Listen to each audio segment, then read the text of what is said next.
એક સાથે 1 કલાક કે પછી 45 મિનિટના એપિસોડ જોવાનો સમય નથી મળતો તો અત્યારે તમે સાચી જગ્યા પર છો. હા, યોર્સ પોડકાસ્ટ ગુજરાતી ક્લિપ્સ. આ ક્લિપ્સમાં તમને નાની ક્લિપ્સમાં ઘણું બધું શીખવા મળશે. તો કોમેન્ટ અને સબસ્ક્રાઇબ કરવાનું નહીં ભૂલતા. ચાલો આજના યંગ જનરેશનની વાત કરીએ તો યંગસ્ટરને બિઝનેસ કરવો છે.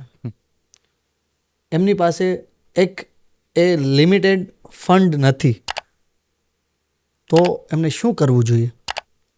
લિમિટેડ ફંડ તો આપણી પાસે હતા જ નહીં જ્યારે આપણે બિઝનેસ ચાલુ કર્યો. આઈડિયા છે? આઈડિયા હોય ને, અત્યારના જનરેશન છે ને ખોવાઈ ગયું છે. આઈડિયા છે પણ ઇમ્પ્લિમેન્ટ નથી કરો.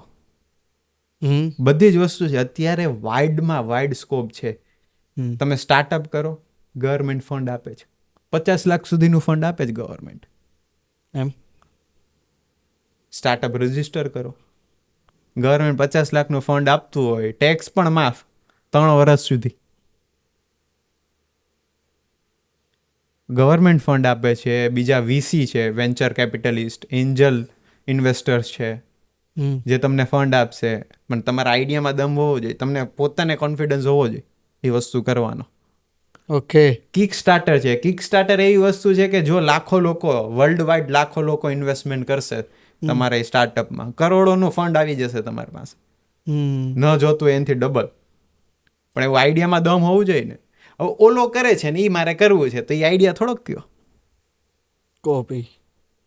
કોપી એવું કરો કે જે ઇનોવેશન હોવું જોઈએ. કોપી કરવામાં વાંધો નથી. આ જ ગ્લાસ છે ને, આ જ ગ્લાસ તમે કોપી કરો અને ઉપરની એજ આવી રીતના આમ બનાવી દો એટલે તમારું ઇનોવેશન જોજો એ કેટેગરી એસ્થેટિક કેટેગરીમાં આવી જશે. હા. અને એનું તમે આ કદાચ 400 નું વેચે છે તો 800 નું વેચાશે.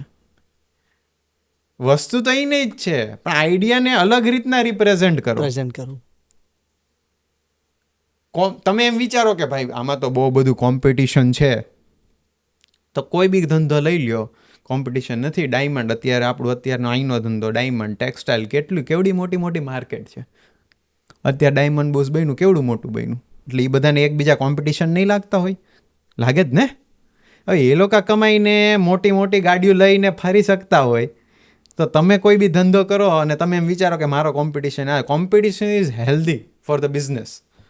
જો એવી રીતના લો તમે, એવી રીતના તમે લો તો કોમ્પિટિશન આવે ને તો તમને ખબર પડે તમે કેટલા પાણીમાં છો.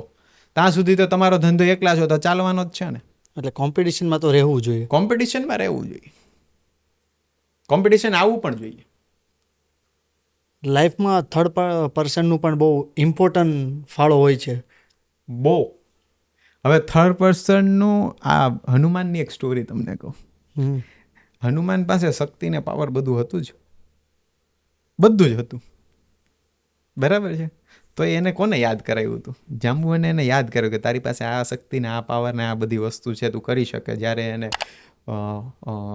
સમુદ્ર ઓળવવો હતો ત્યારની વાત, જળબુતી વખતે સમુદ્ર ઓળવવો હતો ત્યારે પણ. તો ત્યારે એને યાદ કરાવ્યું. તો આ થર્ડ પર્સન એ જાંબુવન જ છે. હું તો મારી પર્સનલ લાઈફનું એક એક્ઝામ્પલ તમને આપું. અમારે છે ને નેટ બહુ વધારે પવનને આવી ગયો તો નેટ બધી તૂટી ગઈ હતી.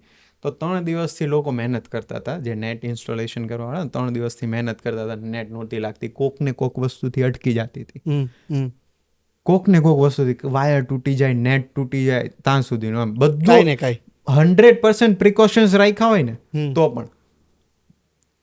અને ત્યારે બધા જ હાર માનીને બેસી ગયા.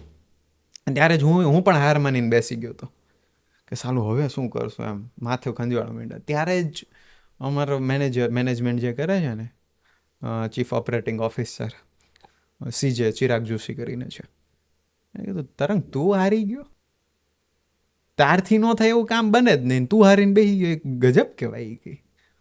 ત્યારે મને લાઈટ થઈ કે લોકોને મારાથી આટલા એક્સપેક્ટેશન છે કે ભાઈ મારું મગજ આટલું છે, હું આ કરી શકું છું, અને હું હારીને બેસી ગયો તો આ બધાને શું થશે. અને ત્યારે જ મેં એ કામ ઉપાડ્યું. વિધિન 3 કલાક, રાતના 12 વાગે અને 4 વાગે પહેલાં એ નેટ ચડીને મેં બાંધી દીધી અને હું ઉપર ચડ્યો 80 ફૂટ પર. Third person. અને થર્ડ પર્સન હંમેશા ભગવાન બનીને જ આવે છે. જ્યારે મેં તમને વાત કરી ને પ્રોપર્ટી આ લીધેલી ને, તો ત્યારે આનું ભૂમિપૂજન કરવા બેઠો હતો ને ત્યારે મારું ફાધરનું ને મારા મધરનું ડિસ્કશન ચાલતું હતું કે અહીંયા એક વોચમેન તો કેરટેકર તો જોશે જ, હા હા બધું ધ્યાન રાખવા માટે એક માણસ તો જોશે જ. તો ત્યારે જ રસ્તામાંથી એક માણસ ચાલ્યો જતો હતો ને એ પૂછવા આવ્યો નોક કરીને કે તમે અહીંયા શું બનાવો છો, એમ જગ્યા ખાલી છે વોચમેન માટે. અને વોચમેન માટે જ, એને બીજું કંઈ માટે નહીં, વોચમેન માટે જ પૂછ્યું. ઓહ એટલે હજી અમારું ડિસ્કશન ચાલી રહ્યું છે અને એ જ ટાઈમ ઉપર વોચમેન આવે છે એટલે મારે સિગ્નલ જ નહીં સમજવું તો શું સમજવું. અને અત્યારે 100%. હાલ ડેટમાં એ ભાઈ મારી સાથે છે, હાલમાં કામ કરે. હાલમાં મારી સાથે કામ કરે છે, વાહ ડે 1 થી મારી સાથે છે અને એને બધા અપ્સ એન્ડ ડાઉન્સ મારી સાથે જોયા છે. એટલે થર્ડ પર્સન ક્યારે અને કોણ બનીને આવે છે એને તમને ખ્યાલ નથી. અને હરેક પ્રોસેસ તમને એ વસ્તુ શીખડાવીને જ જાય છે. હરેક માણસ તમારી લાઈફમાં જે પણ માણસ આવે છે ને એ વેલ્યુએબલ લેસન તમને શીખડાવીને જાય છે. અને મને તો પર્સનલી બહુ બધા શીખડાવીને ગયા છે અને મેં શીખ્યું છે.